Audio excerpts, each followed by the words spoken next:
सोचिए, एक बहुत बड़ी चीनी मिल है जिसमें कारों जितने बड़े स्टील के रोलर्स घूम रहे हैं और गन्ने को निचोड़ रहे हैं।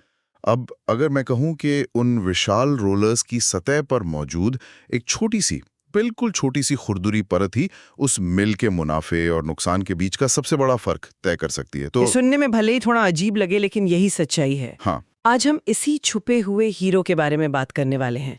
एक ऐसी प्रक्रिया जिसे चीनी उद्योग में रोलर आर्किंग कहा जाता है। आज हमारे पास जो जानकारी है वो एक बहुत ही विस्तृत तकनीकी दस्तावेज से आई है जो इस प्रक्रिया की, कह सकते हैं, नस नस से हमें वाकिफ कराती है। बिल्कुल। हमारा मकसद इस जटिल इंजीनियरिंग को एक दिलचस्प कहानी में बदलना है। हम समझेंगे कि ये है क्या, क्यों जरूरी है और इसमें जरा सी चूक कैसे लाखों का नुकसान कर सकती है। हाँ, तो शुरू करते हैं। तो चलिए सबसे पहले और सबसे जरूरी सवाल से शुरू करते हैं। ये रोलर आर्किंग आखिर है क्या? नाम से तो ऐसा लगता है जैसे कोई बिजली का काम हो। Arcing, sparking. हाँ, ये एक आम कंफ्यूजन है। इसका गन्ने से क्या लेना देना? इसका बिजली की स्पार्किंग से कोई लेना देना नहीं है। असल में आर्क शब्द यहाँ आर्क वेल्डिंग से आया है। अच्छा, वेल्डिंग से। हाँ, आसान भाषा में कहें तो ये मिल के जो विशाल रोलर्स होते हैं ना, हाँ, उनकी सतह पर जो नालियां बनी होती हैं, हाँ, ग्रूव्स। बिल्कुल, उन पर वेल्डिंग के जरिए एक बहुत ही कठोर धातु की एक खुरदुरी परत चढ़ाने का काम है। अच्छा, तो जैसे किसी पुराने टायर पे नई ग्रिप चढ़ाई जाती है ताकि वो सड़क पर फिसले नहीं, वैसा ही कुछ? बिल्कुल सही। इससे बेहतर उदाहरण हो ही नहीं सकता। ओके। जैसे टायर की ग्रिप गाड़ी को सड़क पर पकड़ देती है, वैसे ही ये आर्किंग की खुरदुरी परत रोलर को गन्ने पर एक मजबूत पकड़ देती है। और ये सिर्फ कोई मरम्मत का काम नहीं है जैसा वेल्डिंग का नाम सुन के लगता है। अच्छा। ये असल में मिल के परफॉर्मेंस को बढ़ाने और उसे टॉप कंडीशन में बनाए रखने का एक तरीका है। ये समस्या आने के बाद नहीं, बल्कि समस्या को आने से रोकने के लिए किया जाता है। ठीक है, ये बात समझ आई, लेकिन इस पर इतना जोर क्यों? सिर्फ पकड़ मजबूत करने के लिए इतनी मेहनत क्यों की जाती है? आखिर ये करता क्या है? इसके असर को समझने के लिए हमें थोड़ा गहराई में जाना होगा। बताइए। सबसे पहला और सीधा फायदा तो वही है जो आपने कहा, गन्ने पर बेहतरीन पकड़। राइट। जब रोलर लगातार काम करते करते घिस जाते हैं तो उनकी सतह वो चिकनी हो जाती है।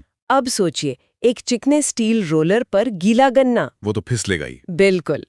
आर्किंग इस सतह को फिर से दांतेदार और खुरदुरा बना देती है, जिससे गन्ना फिसलता नहीं बल्कि रोलर्स के बीच फंसकर अच्छी तरह निचोड़ा जाता है। और जाहिर है, जब पकड़ बेहतर होगी तो गन्ने पर दबाव भी ज्यादा और एक जैसा पड़ेगा। हाँ, जिससे रस ज्यादा निकलेगा। ये तो सीधी सी बात लगती है। हाँ, ये तो सीधा फायदा है, लेकिन यहाँ कमाल की बात होती है जिसके बारे में ज्यादा लोग नहीं जानते। उसे कहते हैं पुनः अवशोषण या रीएब्जॉर्प्शन।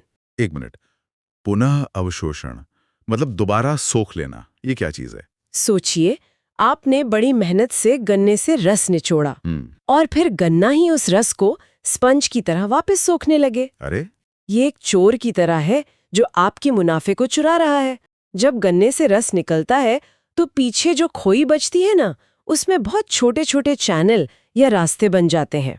ओके। निकला हुआ रस अक्सर इन्हीं रास्तों से वापस खोई में सोख लिया जाता है। अच्छा। रोलर आर्किंग से जो तेज और नुकीला पैटर्न बनता है वो इन चैनल्स को तोड़ देता है, उन्हें बंद कर देता है।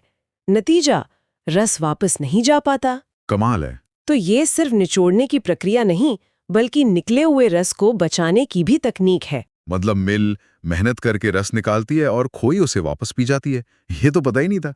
ये तो ऐसा हुआ जैसे बाल्टी में छेद हो। हाँ, बिल्कुल। और आर्किंग उस छेद को बंद कर रही है। ये तो बहुत बड़ा फायदा हुआ। बिल्कुल। और एक और फायदा है जो मशीन की सेहत से जुड़ा है। वो क्या? जब पकड़ कमजोर होती है तो गन्ना कभी फिसलता है, कभी अटकता है। इससे रोलर्स पर पड़ने वाला लोड अचानक कम ज्यादा होता है, जिसे हम शॉक लोडिंग कहते हैं। ये तो मशीन के लिए अच्छा नहीं होगा। बहुत खराब है। मिल की मोटर, गियर बॉक्स और बेरिंग के लिए बहुत खराब है। जब आर्किंग से पकड़ मजबूत और एक जैसी हो जाती है तो गन्ना मक्खन की तरह एक समान गति से अंदर जाता है। लोड स्थिर हो जाता है। लोड स्थिर रहता है, जिससे मशीनरी की उम्र बढ़ती है और बिजली की खपत भी कंट्रोल में रहती है। और शायद रोलर की खुद की उम्र भी बढ़ जाती होगी। आपने हार्ड फेसिंग की बात की थी। हाँ, हार्ड फेसिंग इसका एक और अहम पहलू है। आर्किंग में जो वेल्डिंग रॉड इस्तेमाल होती हैं वो साधारण लोहे की नहीं होती। अच्छा। उनमें क्रोमियम और मैंगनीज जैसी बहुत कठोर धातुएं होती हैं। जब ये परत रोलर की सतह पर चढ़ाई जाती है तो ये कवच या आर्मर की तरह काम करती है। ओके। गन्ने की पिराई का सारा घिसाव ये बाहरी परत झेलती है, जबकि रोलर की असली महंगी धातु सुरक्षित रहती है। इससे रोलर का जीवन काल कई गुना बढ़ जाता है। यहाँ एक कमाल का चेन रिएक्शन भी तो है। बेहतर निचोड़ने का मतलब है कि खोई ज्यादा सूखी होगी और सूखी खोई मिल के बॉयलर में ईंधन का काम करती है। आपने बिल्कुल सही पकड़ा। ये इस पूरी कहानी का सबसे दिलचस्प क्लाइमैक्स है। बताइए। बेहतर आर्किंग से खोई में नमी का स्तर 52-54% से घटकर 48-50% तक आ जाता है। अरे वाह। अब ये 4-5% सुनने में कम लगता है, लेकिन इसका असर बहुत बड़ा है। सूखी खोई बॉयलर में रॉकेट फ्यूल की तरह जलती है। सही है। इससे मिल अपनी ही खोए से ज्यादा बिजली बना पाती है, जिससे बाहर से ईंधन खरीदने का पैसा बचता है। मतलब एक छोटी सी वेल्डिंग की परत पूरी मिल को ज्यादा आत्मनिर्भर और ज्यादा फायदेमंद बना देती है। ये सब सुनने में तो बहुत असरदार लगता है, लेकिन सवाल ये है कि ये जादू असल में किया कैसे जाता है? इस खुरदुरी परत को बनाने के लिए वेल्डर आखिर इस्तेमाल क्या करते हैं? इस प्रक्रिया का राज उन खास इलेक्ट्रोड्स या वेल्डिंग रॉड्स में छिपा है। ओके। जैसा मैंने बताया, ये कोई आम रॉड नहीं होती। इनमें खास तरह की मिश्र धातुएं होती हैं, खासकर high chromium carbide. High chromium carbide. हाँ, आप इसे ऐसे समझ सकते हैं कि वेल्डिंग के जरिए रोलर की सतह पर एक तरह से हीरो की धूल जैसी कठोर परत चढ़ाई जा रही है, जो घिसने का नाम ही ना ले। तो क्या बाजार में कई तरह की ऐसी रॉड्स मिलती हैं? हाँ, कई कंपनियां इन्हें बनाती हैं। कुछ अपनी बहुत ज्यादा कठोरता यानी हार्डनेस के लिए जानी जाती हैं, जो सूखे या रेशेदार गन्ने के लिए अच्छी होती हैं, क्योंकि वो रोलर को ज्यादा घिसते हैं। कुछ क्रोमियम कार्बाइड वाली रॉड्स होती हैं, जो घिसाव को तो रोकती ही हैं, साथ में पकड़ भी बहुत मजबूत देती हैं। जानकारी के मुताबिक ESAB और D&H सिचरॉन जैसी कंपनियों के कुछ मॉडल्स सबसे बेहतर माने जाते हैं। और उन्हें बेहतर क्यों माना जाता है? सिर्फ इसलिए कि वो ज्यादा कठोर हैं? नहीं, सिर्फ कठोरता ही काफी नहीं है। दिलचस्प बात यह है कि सबसे अच्छे इलेक्ट्रोड वो हैं जिनसे बनी वेल्डिंग की परत, जिसे हम बीड कहते हैं, बहुत मजबूत बनती है और टूटती नहीं। अच्छा।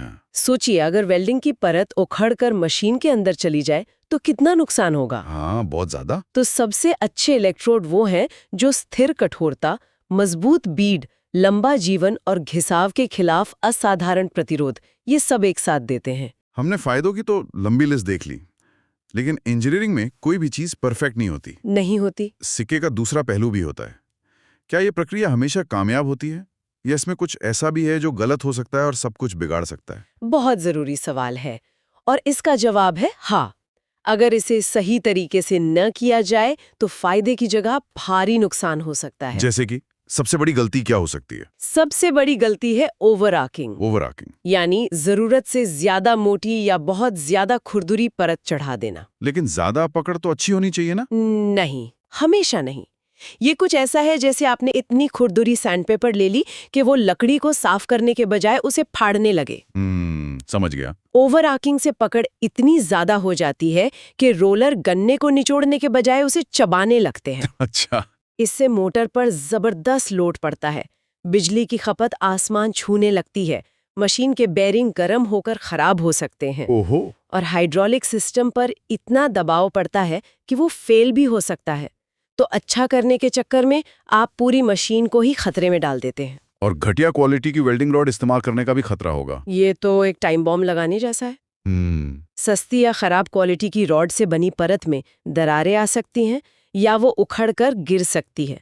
धातु के टूटे हुए टुकड़े रोलर के बीच में फंसकर उसे ही बर्बाद कर सकते हैं। तब तो एक छोटी सी बचत बहुत बड़े खर्चे में बदल जाएगी। बिल्कुल। एक और दिलचस्प बात जो मुझे पता चली वो है कुशल वेल्डर की जरूरत। मुझे लगा था कि वेल्डिंग तो वेल्डिंग है, कोई भी कर लेगा, लेकिन ऐसा नहीं है। बिल्कुल नहीं, ये किसी कलाकार के काम जैसा है। अच्छा। आपने जो वेल्डिंग की लाइनें बनाई हैं, उनका एंगल यानी कोण बहुत मायने रखता है। ओके। अगर एंगल गलत है तो रस ठीक से बाहर नहीं निकल पाएगा या खोई में ही फंसा रह जाएगा। लाइनों के बीच की दूरी भी एक समान होनी चाहिए ताकि दबाव बराबर पड़े। सही बात है। ये मुझे उस बावर्ची की याद दिलाता है जो जानता है कि तवे पर डोसा कितनी देर और किस आंच पर सेकना है। जरा सी गलती हुई और सब चिपक गया।